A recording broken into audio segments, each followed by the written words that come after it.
actually just finished watching this weekend the documentary series on surviving R. Kelly, and there's a lot of things and a couple of things that I was really disturbed by, questioning, and just had a lot of unanswered things or whatever, but left me in deep thought and even restless that night, because it was just so crazy to me what was going on, not only with these young girls, but with these women. I hear a lot of, or excuse me, I read a lot of posts with a lot of comments, and a lot of time with these comments, a lot of the women were kind of victim shaming the victims. And they said, well, these were, young girls, they were fast, or they was talking about how the women can just leave and things like that.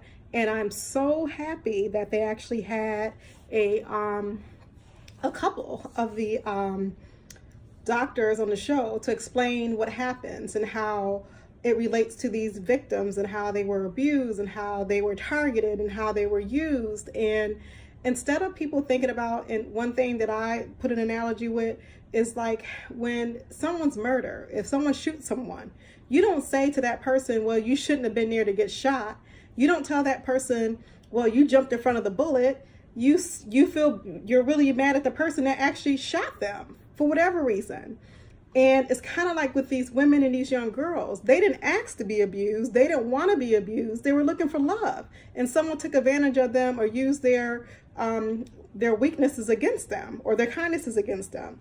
And it just got me thinking about how I grew up and where I grew up at. I remember the city I grew up in, and I'm not going to say any names, but I remember there was one individual that he was older than like my brother Jonathan. He was older than my brother Jonathan, and Jonathan's like about 4 years older than I am.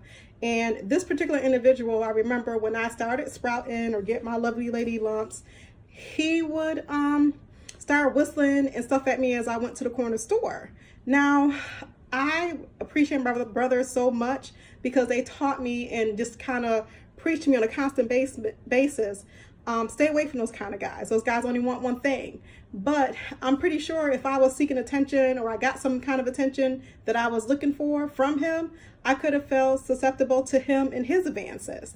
But what really disturbed me is that, once I got to a certain age, 17 or whatever, and, he was a cute boy, but, probably a cute man because of probably his age difference. But when my younger sister started telling me that he was also approaching and stepping to them, I was bothered by it. And I had to kind of almost like, I'm going to walk you to the store, and commented to him, you need to stay away from him. You need to stop. You're doing too much or whatever.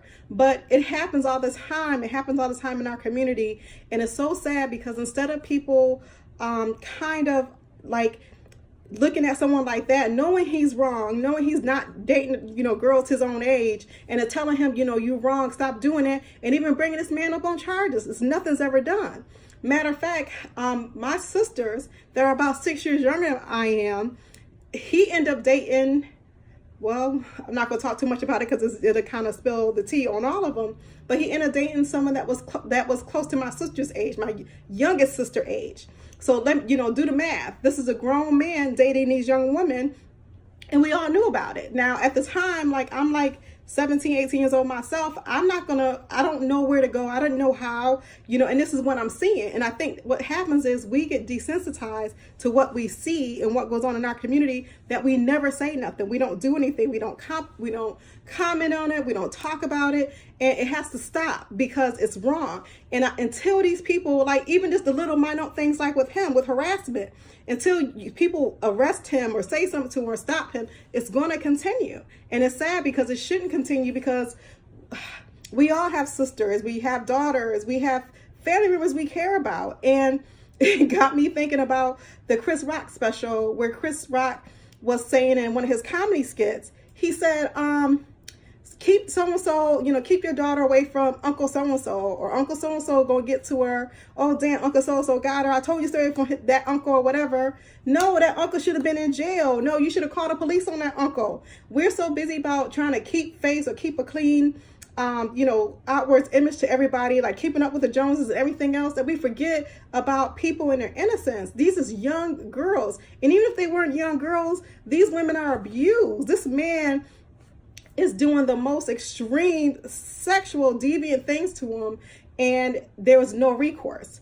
And what's even more crazy is like, what people kind of not talking about or even alluded to is like, I'm questioning, okay, well, these girls, they're there with him. And even though, you know, they're not out in the public or whatever, you know, they're staying in these hotels. Who's paying for all that? Like, how are they getting their money? And it had me questioning, because I'm like, you know, first of all, what happened with the girl not testifying against the videotape, the first thing I said, somebody's paid off. And it had my mind, you know, my wheels turning. I'm like, well, if the parents got paid off for their daughter, they're not going to testify against them because that's their check. And it kind of came out at one of the documentaries towards the end that he was actually paying the father, and that the young girl was kind of still dating him. And that's what I said. I said, the reason she can't say nothing is because she's still with him. And it's just very obvious. And it's a shame.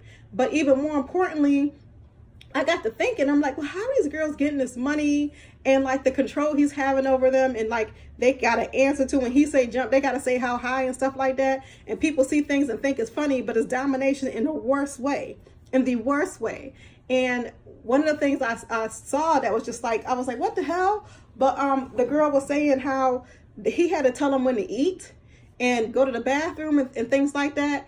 And all fun and games is, you know, is cool, but that's like crazy to control these younger, impressionable girls. And the mere fact with the thing with Aaliyah, I didn't know she was 12 years old when she met that man. So we know that they got married at 15. What we don't know was when he started having sex with that girl. And I'm just like, I can't. The whole thought of all these ideals and having a young daughter, well, she's not young, she's of age, but even with that, like, I'm still like mama bear. Like, I don't have it. Like, I'm, you know, I just don't understand. And people also blaming the parents. Stop shifting the blame from where it's from.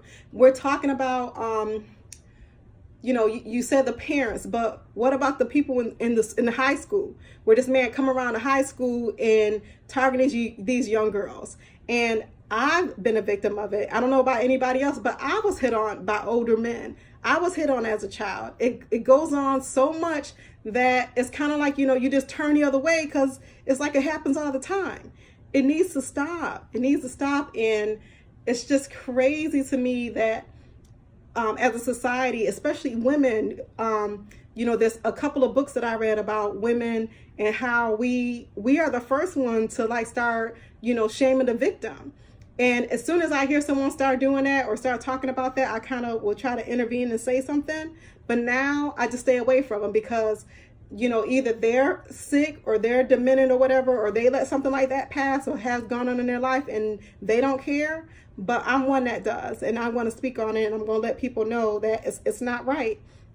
But this whole documentary and all the allegations, whether it's from her mom, whether it's from the girls, people, you know, mom or whatever. But my biggest problem is this, like, even if these women are mad at their mom or they hate their mom or they don't have a good relationship with them, as long as you can still see them or call or reach out to them, it's just like, okay, I'm fine and I love you. Because we all have kids and everybody had disputes and we get arguments or whatever.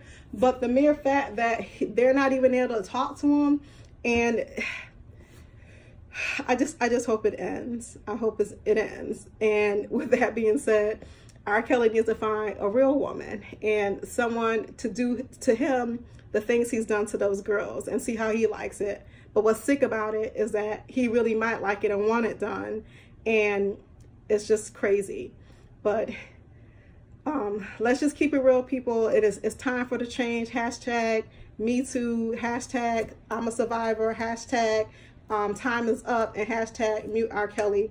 I've been saying it for years. I've been telling people for years I don't like him. He's a Chester, which is my slang for child molester. But it just needs to stop.